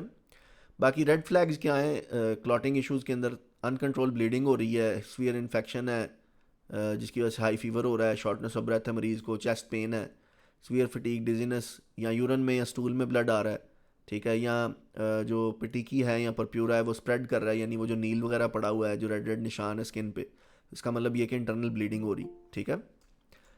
अच्छा, ये लैब वैल्यूज़ कुछ लिखी हुई हैं, ठीक है, ये ऑलरेडी पिछले वाले में पढ़ा दी। बाकी ये कि जो इनसे रिलेटेड डाइट है ना, एक तो ये कि आयरन रिच डाइट लेनी चाहिए अगर आयरन डेफिशिएंसी एनीमिया है। परनेशियस है तो B12 रिच डाइट है, फॉलिक डेफिशिएंसी है तो फॉलेट रिच डाइट है। स्मोकिंग या अल्कोहल यूज़ इस तरह के पेशेंट्स को मना करते हैं क्योंकि smoking already oxygen carrying capacity जो है ना उसको ड्रॉप करती है। फिर वैक्सीन वगैरह के साथ मरीज़ को कहते हैं कि अप टू डेट रहे कि ताकि उसको जो है ना कोई इन्फेक्शन वगैरह ऐसा ना हो जाए, ठीक है। हाइजीन मेंटेन करना, इन्फेक्शंस को प्रिवेंट करने के लिए रेगुलर हेल्थ चेकअप्स वगैरह करवाना, मेडिसिन लेना जैसे प्रिस्क्राइब्ड हैं, और अनयूजुअल सिम्टम्स को मरीज़ को कहना कि रिपोर्ट करे, ठीक है। अच्छा, निमोनिक तो रिमेंबर है जी ब्लड, ठीक है, जिसमें ब्लीडिंग साइंस को मॉनिटर करो, लैब CBC कोएगुलेशन चेक करो, सिम्टम्स को ऑब्जर्व करो, इमोशनल सपोर्ट ऑफर करो, deliver safe and effective care, ठीक है। अच्छा, ये ओवरऑल जो है ना वो लेक्चर ऑल दो डेंस है, ठीक है, हम तीसरे इन्फोग्राफिक पे हैं, ठीक है। फाइनली हमारे पास जो अब बच गया है वो है जी हिमेटोलॉजिकल फार्माकोलॉजी, ठीक है। अच्छा, यहाँ पे ना मैंने दो इन्फोग्राफिक्स डिज़ाइन किए हैं जिसमें एक में जो है ना दवाइयों के साइड इफ़ेक्ट, दवाइयों के इफ़ेक्ट्स भी दिए हुए हैं कि वो दवाइयाँ कैसे काम करती हैं, ठीक है। तो ये गुड टू नो वाला है, ये क्लास का पार्ट नहीं है। अगर आप इसे देखना चाहते हो या इसमें से कोई आपको लेना है मतलब ना इन्फॉर्मेशन कि कौन सी दवाई कैसे काम करती है, एग्जैक्ट मैकेनिज्म ऑफ एक्शन कैसा है, तो आप इसको ज़रूर यूज़ कर सकते हो। लेकिन ये इस क्लास का पार्ट नहीं है क्योंकि इतनी डेप्थ में एनप्लेक्स जो है ना वो जाता नहीं, ठीक है। जो बेसिक बेसिक चीज़ें हैं दवाइयों के साथ, तो उसमें यह है कि अगर आप फॉर एग्जांपल मरीज़ को आयरन प्रिस्क्राइब्ड है, ठीक है, तो आयरन प्रिस्क्राइब होने के हवाले से जो है ना आप ये है कि उसको क्या करेंगे। देखो, मेनली आयरन डेफिशिएंसी एनीमिया में ही आयरन प्रिस्क्राइब किया जाता है, ठीक है। ये मेनली क्या करता है कि हीमोग्लोबिन बनाने के लिए इनफ आयरन जो है ना वो ब्लड स्ट्रीम में दे देता है। तो इसके क्लिनिकल यूजेस में अगर आयरन डेफिशिएंसी एनीमिया है, प्रेग्नेंट है मदर, क्रॉनिक ब्लड लॉस हुआ है, पोस्टपार्टम एनीमिया है, तो उसमें दिया जाता है। ज़ाहिर आयरन है तो ये GI अपसेट कर सकता है, नोजिया, वॉमिटिंग, कॉन्स्टिपेशन कर सकता है। स्टूल्स जो हैं वो डार्क कलर्ड हो जाते हैं, मुंह में मेटालिक टेस्ट आता है। आयरन टॉक्सिसिटी भी हो सकती है जिसे आयरन ओवरलोड कहते हैं, बट ये रेयर है, ठीक है। बाकी आयरन को कोशिश की जाती है कि एम्प्टी स्टमक दिया जाए अगर मरीज़ टॉलरेट कर सकता है तो। और विटामिन C जो है वो अगर आप देते हो तो ये आयरन की एब्जॉर्प्शन को बढ़ा देता है, ठीक है। और एंट एसिड्स, मिल्क, कैल्शियम, इस तरह की चीज़ें जो है ना वो मना होती हैं इसके साथ क्योंकि एंट एसिड्स बजाते खुद भी कॉन्स्टिपेशन करते हैं, कैल्शियम वगैरह भी, मिल्क भी, ठीक है। बाकी HB मेंटेन मॉनिटर करना, HCT, फेरेटिन लेवल्स मॉनिटर करना। और मरीज़ अक्सर जो है ना वो अपने स्टूल का कलर देख के ना थोड़ा कई दफ़ा घबरा भी जाते हैं क्योंकि डार्क ब्राउन कलर का, बिल्कुल ब्लैक कलर का भी स्टूल आ सकता है, तो वो ये नॉर्मल चीज़ है क्योंकि मरीज़ आयरन प्रेपरेशन ले रहा है, ठीक है। अगर विटामिन 12 या फोलेट की बात करें, ये B12 डेफिशिएंसी में दिए जाते हैं या फॉलिक एसिड डेफिशिएंसी में, ठीक है। तो B12 का बेसिक जो वो है जेनेरिक नेम है साइनोकोबालामीन है, फॉलिक एसिड वगैरह, ठीक है। तो ये दिया जाता है ऐसे मरीज़ को जिनमें B12 डेफिशिएंसी या folic acid deficiency anaemia. Main इनका काम ये है कि ये डीएनए सिंथेसिस और आरबीसी मैच्योरेशन में काम करते हैं। ऐसे एनीमियाज में जिनमें जो है ना वो मैच्योर नहीं हो पाता प्रॉपरली ब्लड सेल जो है ना सॉरी, उसके अंदर जो है ना आप इसको देते हो। जैसे प्रेनिशियस एनीमिया B12 दे दिया, प्रेगनेंसी में तो फॉलेट दे दिया, न्यूट्रिशनल डेफिशिएंसी है तो B12 या फॉलेट बेस्ड फूड्स दे दिए, ठीक है। मैगेलोब्लास्टिक एनीमिया में दे सकते हैं क्योंकि ये कि आरबीसी मैच्योर अगर प्रॉपर नहीं हो रहे, ठीक है। फिर इनके एडवर्स इफेक्ट्स में जो है ना ये आता है कि B12 अगर आप देते हो ना तो कभी कभी हाइपोकैलेमिया भी हो जाता है मरीज़ को, ठीक है। और फोलेट डेफिशिएंसी की वजह से मेड मास्क, अच्छा फोलेट अगर दोगे ना तो वो B12 डेफिशिएंसी को इन दफ़ा मास्क कर लेती। यानी ये कि अगर आप B12 लेवल्स नहीं करवाओगे ना तो आपको पता नहीं चलेगा कि मरीज़ जो है ना वो B12 डेफिशिएंट भी है साथ फोलेट के। बाकी फोलेट भी जो है ना वो जीआई को अपसेट करता है, इसलिए आपको जो है ना वो देखना पड़ता है कि मरीज़ का अगर गट अपसेट हो रहा है तो उसको भी मैनेज करना पड़ता है साथ। बाकी आपको सीबीसी मॉनिटर करना, रेटिकुलोसाइट काउंट मॉनिटर करना, ठीक है, जो वो B12 जिसको दे रहे हो, ठीक है। बाकी ये IM दिया जाता है, ठीक है, तो ये एज ऑर्डर्ड है या फिर डाइटरी B12 है। अगर for example do not give folate alone in B12 deficiency. B12 वो तो सिर्फ फोलेट नहीं देते, फिर B12 भी देना पड़ता है। बाकी ये B12 जो है ना वो ग्रीन लीफी वेजिटेबल्स के अंदर, मीट के अंदर, मिल्क के अंदर होता है, ठीक है। अच्छा, बात करें ऐसे मरीज़ों की जिनके अंदर जो है ना बोन मैरो सप्रेस हुआ है, तो ऐसे मरीज़ों को जो है ना वो हम एरिथ्रोपोइटिन टाइप हार्मोन्स देते हैं। एरिथ्रोपोइटिन बेसिकली किडनी से नेचुरली रिलीज़ होता है, ये एरिथ्रोपोइसिस का काम करता है, यानी आरबीसी प्रोडक्शन बढ़ाता है। लेकिन जिनका किडनी ट्रांसप्लांट वगैरह हुआ हो ना, उनकी किडनीज़ क्योंकि ठीक काम नहीं कर रही होती, तो फिर आपको जो है ना वो ये देना पड़ता है उनको बोन मैरो, ठीक है, इंक्रीज़ करने के लिए ना, स्टिमुलेट करने के लिए। एरिथ्रोपोइटिन अल्फ़ा कहते हैं इसे। और मेनली ये सीकेडी वालों को जिनको एनीमिया होता है, कीमोथेरेपी इंड्यूस्ड एनीमिया, यानी बोन मैरो सप्रेशन हो गया। HIV पेशेंट्स को अगर एनीमिया हो रहा है, क्योंकि उनमें भी बोन मैरो जो है ना वो हिल जाता है, ठीक है, HIV की वजह से, उनमें दिया जा सकता है ये। बाकी साइड इफ़ेक्ट्स में इसके जो है ना वो हाइपरटेंशन है, थ्रोम्बोसिस है, DVT है, पल्मोनरी एम्बोलिज्म, स्ट्रोक वगैरह है। सीजर्स भी हो सकते हैं बट रेयर हैं। और प्योर रेड सेल एप्लेजिया ये भी रेयर है, ठीक है, यानी रेड सेल्स की जो है ना वो शेप और स्ट्रक्चर चेंज होना शुरू हो जाए। फिर एज भी मॉनिटर करना, अगर एज भी 11 से बढ़ जाता है तो फिर इसको होल्ड करना होता है। फिर आप जो है ना वो ज़रूरी नहीं है कि आप ये एरिथ्रोपोइटिन दिया जाए, ठीक है। 8 9 10 HB वाले को जो है वो एरिथ्रोपोइटिन के इंजेक्शन लगते हैं, काफ़ी महंगा होता है ये इंजेक्शन, ठीक है। और BP मॉनिटर करना, इसके साथ साइंस ऑफ थ्रोम्बोसिस मॉनिटर करना, क्योंकि पल्मोनरी एम्बोलिज्म, DVT वगैरह इसके जो है ना वो साइंस हैं, साइड इफ़ेक्ट्स हैं, ठीक है। फिर आपने जो है ना वो इसको ना शेक नहीं करना होता इसकी वाइल को, ठीक है, ये एक इंपॉर्टेंट चीज़ है एंटलेक्स के पॉइंट ऑफ व्यू से ना। अगर आप बना रहे हो इंजेक्शन तो सबक्यूटेनियसली दिया जाता है ये, ठीक है। याद रखना जो B12 है वो IM दिया जाता है, फोलेट ओरली दिया जा सकता है, फॉलिक एसिड वगैरह, और जो ये है आपका एरिथ्रोपोइटिन ये सबक्यूटेनियसली दिया जाता है, ठीक है। फिर एंटीकोएगुलेंट्स की बात करें जिनमें हेपरिन, वारफरिन, पैक्सिबैन वगैरह, रिवैक्सिबान, ठीक है, ये मेनली क्लॉट फॉर्मेशन को प्रिवेंट करती हैं। अच्छा, जो मरीज़ आते हैं ना लिवर ट्रांसप्लांट के या कार्डियक बाईपास से, उनको हेपरिन दी जाती है ड्यूरिंग सर्जरी ताकि ब्लड ना क्लॉट कर जाए, ठीक है। ये इनका जो है ना वो सर्जिकल यूज़ भी है। और अगर फॉर एग्जांपल आप बात करें DVT के मरीज़ों की, इनमें भी दी जाती है। AFib वाले मरीज़ों में भी दी जाती है, जिनको पल्मोनरी एम्बोलिज्म हो जाए उनमें भी, जिनको मैकेनिकल हार्ट वाल्व लगे हों उनमें वारफरिन दी जाती है, ठीक है। एक्यूट कॉरोनरी सिंड्रोम में हेपरिन दी जाती है, स्ट्रोक प्रिवेंट करने के लिए हेपरिन दी जाती है। आपको पता है जब एज बढ़ जाती है ना तो डॉक्टर यूजुअली वो लो डोज एस्प्रिन भी प्रिस्क्राइब कर देते हैं, जिसको 75 mg वाली दवाई कहते हैं ना। वैसे तो आपको पता है ना कि वो 2 गोलियां, जो डिस्प्रिन वाला सीन है, वो 325 mg की एक होती है, 650 mg की 2 होती हैं, ठीक है। तो वो तो बहुत हाई डोज है, ज़ाहिर है वो फिर उसमें एनल्जेसिक इफेक्ट भी आ जाता है एस्प्रिन का। लेकिन ये कि लो डोज में जो 75 to 150 mg है ना, इसमें आपका ब्लड इतना थिन रहता है कि मरीज़ जो है ना उसका ब्लड क्लॉट ना करे, ठीक है। बाकी अगर वारफरिन या हेपरिन दे रहे हो तो उसमें जो है ना हेपरिन के साथ APTT, वारफरिन के साथ PTINR मॉनिटर करना होता है। एंटीडोट्स इनके प्रोटामीन है हेपरिन का, वारफरिन जो है वो इसका है विटामिन के, ठीक है। और ब्लीडिंग प्रिकॉशंस मरीज़ को टीच करने होते हैं, शेव शूव ना करे मरीज़, ठीक है ना, खाम खा में कट लगेगा तो ब्लीडिंग रुकती नहीं है फिर इस तरह के मरीज़ों की, ठीक है। बाकी एंटी प्लेटलेट्स हैं जिसमें एस्प्रिन आ जाती है और क्लोपिडोग्रिल आ जाती है। ये प्लेटलेट्स को इकट्ठा नहीं होने देती। एमआई वगैरह के केस में प्रिवेंट करने के लिए पोस्ट स्टेंट, यानी अगर स्टेंट डला है तो उसके बाद, ठीक है, पेटेंट ये है पीएडी, पल्मनरी आर्टरी। पीएडी का पता नहीं क्या मतलब है इधर, ये देखना पड़ेगा मुझे। बाकी एसीएस तो एक्यूट कॉर्नरी सिंड्रोम है, ठीक है। अच्छा, मेन साइड इफ़ेक्ट इसके ये हैं कि ये ब्लीडिंग कॉज कर सकती हैं जीआई में, इंट्राक्रेनियल में जीआई इरिटेट करती हैं, अल्सर्स भी कॉज कर सकती हैं, ब्रूजिंग भी कर सकती हैं, ठीक है।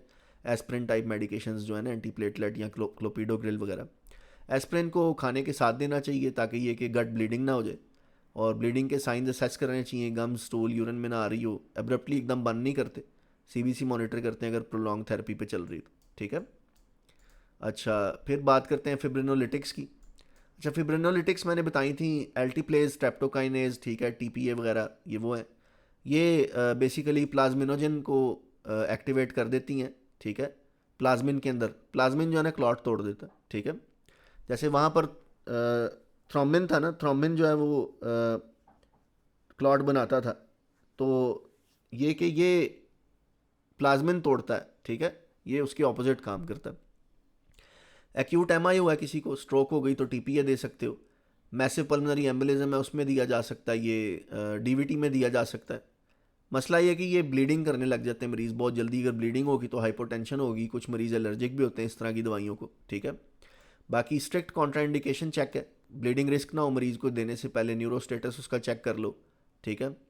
ब्लीडिंग के साइंस आईवी साइड से, गम से, यूरिन से आ सकते हैं, मतलब ब्लड ब्लड ऊज आउट करने लग जाता है। इवन कैथेटर जो है ना अगर डाला हुआ है उसको थोड़ी बहुत भी अगर पुलिंग पुशिंग हुई है ना तो वहाँ से भी ब्लीड करने लग जाता है मरीज़। और आईएम इंजेक्शन नहीं देते ये कभी भी, हेपरिन या वॉरफ्रिन जैसे, या सॉरी ये जो है ना आपका हेपरिन वॉरफ्रिन भी आईएम नहीं देते, ठीक है। लेकिन ये कि जो टीपीए या स्ट्रेप्टोकाइनेज आए इस तरह के तो बिल्कुल भी आईएम नहीं देते, ठीक है। लैब्स मॉनिटर करना, फिब्रिनोजन लेवल्स, एपीटीटी, पीटी, ये सब चीज़ें इसमें मॉनिटर की जाती हैं। और फिर प्लेटलेट इंक्रीजिंग एजेंट्स भी हैं, ये आपने अनकॉमन देखे होंगे, ये इतने कॉमन नहीं है, ठीक है। लेकिन ये मेनली जो है ना वो सपोर्ट करते हैं बोन मैरो को प्लेटलेट्स बनाने में। ये ऐसी दवाइयाँ जो कि आईटीपी वगैरह में दी जाती, ठीक है। और क्लॉनिक लिवर डिजीज़ के मरीज़ को दे सकते हैं जिनको थ्रोम्बोसाइटोपिनिया वगैरह। इनका मेन मसला ये है कि क्लॉट बन सकते हैं, एलएफटीज एलिवेट हो सकते हैं, मरीज़ को वॉमिटिंग, नोजिया की फीलिंग आ सकती है, सर में दर्द हो सकती है। और प्लेटलेट्स मॉनिटर करना इन दवाइयों के साथ, एलएफटीज चेक करना, साइंस मॉनिटर करना थ्रोम्बोसिस के। और जो एल्ट्रोमो एल्ट्रोम्बो पैग है, ये दवाई जो है ना ये एम्प्टी स्टमक दी जाती, ठीक है। अच्छा अब ये है कि जो फाइनल इसका ओवरऑल है ना, ठीक है, वो ये देख लो, ये इनके ना लिखा हुआ है, ड्रग्स मॉनिटर कौन सी लैब करनी है, ऑनसेट कितनी देर में करती है, ड्यूरेशन कितना है, और एंटीडोट क्या है, ठीक है। तो ये मैं सच नहीं इसको पढ़ाऊँगा, ये तो रिमेंबर करने वाली चीज़ ही है, ठीक है। तो लेकिन जो मोस्ट कॉमन ड्रग्स हैं वो हेपरिन वॉरफ्रिन पे ज़्यादा जो है ना वो, एनक्लेक्स या एनॉक्सिप्रिन पे क्लैक्सिन इंजेक्शन जो होता है, ठीक है। बाकी आपको एंटीडोट पता होना चाहिए इनका, ठीक है। दूसरा कॉमन लैब्स मैं बार बार बता चुका हूँ, जो भी डिजीज़ हो, जो भी डिसऑर्डर हो, जिस तरह का उसकी अप्रोप्रिएट लैब करवा लेते हैं, ठीक है। और फिर ट्रांजामीन इंजेक्शन भी आपने सुना होगा, ठीक है। ट्रांजामीन इंजेक्शन मेनली फिब्रिन से फाइट करता है, ये फिब्रिनोलाइसिस को रोकता है, ठीक है, ब्लीडिंग को स्टॉप करने के लिए यूज़ होता है। फिर डेस्मोप्रेसिन है, ये बेसिकली फैक्टर 8 को, ठीक है ना, और वॉन विली ब्रांड फैक्टर को जो है ना वो बढ़ा देता है, ये वॉन विली ब्रांड डिजीज़ में दिया जाता है। फिर रिकॉम्बिनेंट फैक्टर 7A है, स्वीयर ब्लीडिंग में अगर कंट्रोल ना हो बाकी किसी चीज़ से तो, ठीक है। बाकी विटामिन के का, हेपरिन का मैंने बता दिया। अच्छा, ड्रग्स जो है ना वो देखनी चाहिए आपको कि ब्लड ट्रांसफ्यूजन में क्या ड्रग्स जो है ना वो ज़रूरत पड़ सकती है आपको, ठीक है, अगर मरीज़ को एलर्जिक रिएक्शन हो जाता है तो। एक तो एंटीहिस्टामीन्स पास होनी चाहिए जिसमें डाइफेनहाइड्रामीन है, मोस्ट कॉमन नेम इसको एवल के नाम से जानते हैं। एंटीपायरेटिक्स हैं क्योंकि फीवर वगैरह भी हो जाता है मरीज़ को, ठीक है। फिर आपके पास जो है ना डायूरेटिक्स हैं, furosemide, prevent fluid overload, corticosteroids हैं, हाइड्रोकोर्टिसोन वगैरह, reduce risk of severe infections. फिर कैल्शियम ग्लूकोनेट है, ट्रीट्स हाइपरकैलेमिया, मैसिव ट्रांसफ्यूजन, ठीक है। अच्छा ये तकरीबन हर इन्फोग्राफिक में सिमिलर ही हैं, ठीक है, कोई डिफरेंस नहीं है नर्सिंग रिस्पॉन्सिबिलिटीज़ में एज सच। और क्विक मेमोरी टिप्स में मैंने ब्लड भी बताया आपको। हाई यील्ड एनक्लेक्स पॉइंट्स की है कि ड्रग्स के बारे में आपको पता होना चाहिए कौन सी ड्रग कौन सी क्लास की है, जनरल मैकेनिज्म ऑफ एक्शन या थेरेप्यूटिक यूज़ अगर आपको पता है तो you're good to go. Adverse effects पता होने चाहिए आपको। जो दवाइयाँ ब्लीडिंग रोकती हैं वो क्लॉट्स बनाती हैं, जो दवाइयाँ ब्लीडिंग रोकने से बचाती हैं यानी क्लॉट ना बने वो ब्लीडिंग का रिस्क इंक्रीज़ कर देती हैं, ठीक है। दूसरा एंटीडोट्स जो है ना वो हाई यील्ड होते हैं, एंटीकोएगुलेंट्स के एंटीडोट्स अक्सर क्वेश्चंस आते रहते हैं। बाकी पेशेंट टीचिंग्स आपको पता होनी चाहिए, कौन सी डाइट लेनी है, कौन सी खाली पेट खानी है दवाई, कौन सी खाने के साथ खानी है, ठीक है। तो ये एग्ज़ाम के अंदर जो है ना वो फेवरेट एमसीक्यूज़ हैं एनक्लेक्स के, ठीक है। यहाँ पर मैं एक दफ़ा दोबारा आपको बता देता हूँ कि एस्पिरिन फूड के साथ देते हैं, ठीक है। और जो आपकी है ये वाली जो दवाई है ना आयरन प्रेपरेशन, ये एम्प्टी स्टमक देते हैं, ठीक है। और जो B12 डेफिशिएंसी वाले हैं इसमें सिर्फ फोलेट नहीं देते, B12 भी साथ देते हैं, ठीक है। फिर ये कि जो है ना एरिथ्रोपोइटिन की वाइल को शेक नहीं करते, ठीक है। ये एक इंपॉर्टेंट चीज़ है। कभी भी जो है ना वो वारफरिन या हेपरिन या फिर जो है ना ये जो आपकी है ना TPA या स्ट्रेप्टोकाइनेज ये IM नहीं लगाते, ठीक है। IM लगाओगे तो वहाँ से ब्लीडिंग होती रहेगी, ठीक है। आई होप कि आप लोगों को जो है ना वो एक जनरल नो हाउ हुआ है, ठीक है। अच्छा यार, मेरी क्लासेस और मेरी शीट्स को देख के ना ये कभी भी नहीं सोचना कि इसके अंदर लिखी हुई हर चीज़ आपको याद हो जाए या रट्टा लग जाए उसका, ठीक है।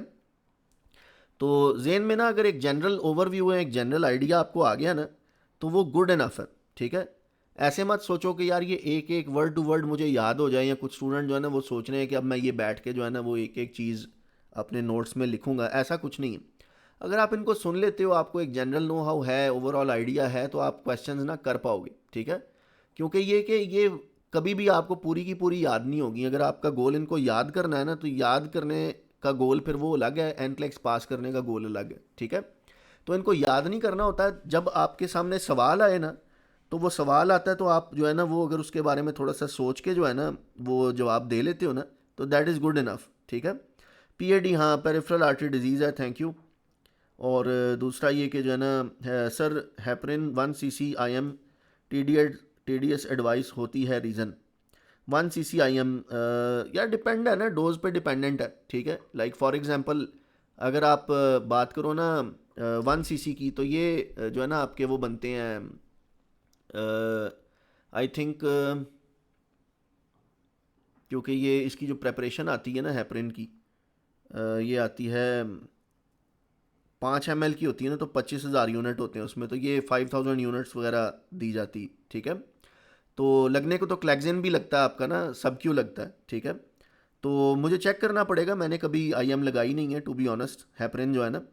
तो अगर ये दी जाती है तो मैं इसको चेक कर लूँगा, या आप में से कोई सर्च करके अगर ग्रुप में बता दे तो, क्योंकि मेरा जो जितना भी क्लिनिकल एक्सपीरियंस गुजरा है ना, क्लैक्सिन हम लोग लगाते रहे हैं सबक्यूटेनियसली, हेपरिन IV जाती रही है या IV पुश के थ्रू जाती रही है, ठीक है। सर IM नहीं होती, सब क्यों होती है हेपरिन? हाँ, सब क्यों ही होती होगी, क्योंकि IM तो मैंने कभी भी नहीं सुनी जो है ना वो, ठीक है। ओके जी, आई होप कि आप लोगों को समझ आई होगी ये टॉपिक। किसी का कोई क्वेश्चन है तो मैं आप लोगों के माइक अभी अलाउ कर रहा हूँ ओपन करने के लिए, ठीक है। These are some of the most difficult topics in NCLEX because of the density of the material. तो आपका कोई क्वेश्चन है तो मोस्ट वेलकम आप पूछें, ताकि ये कि जो है ना मैं अगर आंसर कर सकता हूँ उसे तो मैं most welcome. Let me just open the microphone for you.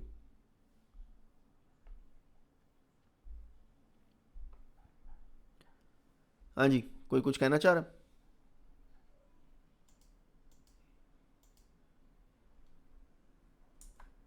कोई क्वेश्चन किसी का?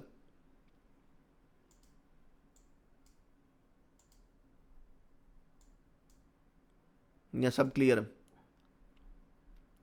सब तो वैसे कोई नहीं क्लियर होगा, ऐसे ही चुप करके बैठे हुए हो।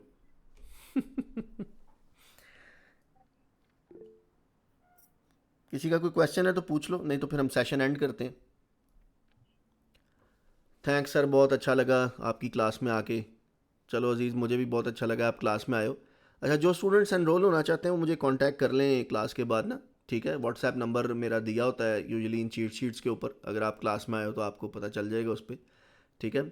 तो थोड़े दिनों में मैं ये डेमो क्लासेस क्लोज़ कर देने लगूँ। एक्चुअली डेली मुझे कोई ना कोई स्टूडेंट मिल जाते हैं जो कि कहते हैं सर मैं डेमो क्लास लेना चाहता हूँ, तो मुझे मजबूरन जो है ना वो मेन ग्रुप में लिंक शेयर करना पड़ता है।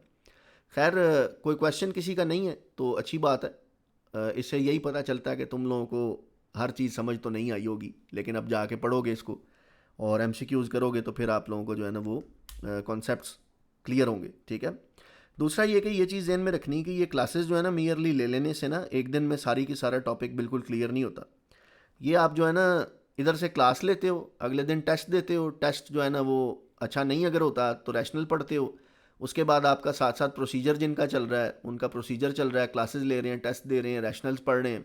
इवेंचुअली जब उनका एटीटी वगैरह आ जाता है फॉर एग्जांपल स्टूडेंट्स का, तो वो क्या कर सकते हैं कि फिर बूट कैंप वगैरह जैसा क्यू बैंक लेंगे, क्यू बैंक पे भी प्रैक्टिस करेंगे। तो it is about studying and practising both at the same time, ठीक है। It is not just studying. तो जो हमारा वो एनक्लेक्स है ना, ये बीएसएन वाले पॉइंट ऑफ व्यू से ना बिल्कुल डिफरेंट है। जो बीएसएन है ना, इसमें हमें 6 माह पढ़ाते रहते हैं या 3 माह पढ़ाते रहते हैं, मिड टर्म लेते हैं, फिर 3 माह पढ़ाते हैं, फिर फाइनल टर्म ले लेते हैं। तो वो वाला जो सीन है नहीं, एनक्लेक्स ऐसे नहीं है। ये है कि साथ ही स्टडी करो, साथ ही एमसीक्यूज़ करो। दूसरा ये कि कार्डियक के मैंने 50 एमसीक्यू बना के भेजे, अभी तक मुझे किसी ने उसके रिजल्ट की स्क्रीनशॉट एज सच नहीं भेजी। वो कोशिश करो टेस्ट को आज ही अटैम्प्ट करो, कल तक की उसकी डेडलाइन है, ठीक है। ताकि ये कि कार्डियक की क्लास आपकी जो हुई है उसको आप जो है ना वो टेस्ट भी कर सको अपने आप को कि आप किस हवाले से उसको मास्टर्ड हो उसमें कि नहीं हो। मास्टर आप करना है, उसको और ज़्यादा ज़रूरत है, तो फिर आप उसको दोबारा क्लास लें। मारिया ने और गोहर ने दोनों ने हैंड रेज किया हुआ, जल्दी जल्दी पूछ लो क्या सवाल है, ताकि फिर हम सेशन क्लोज करें।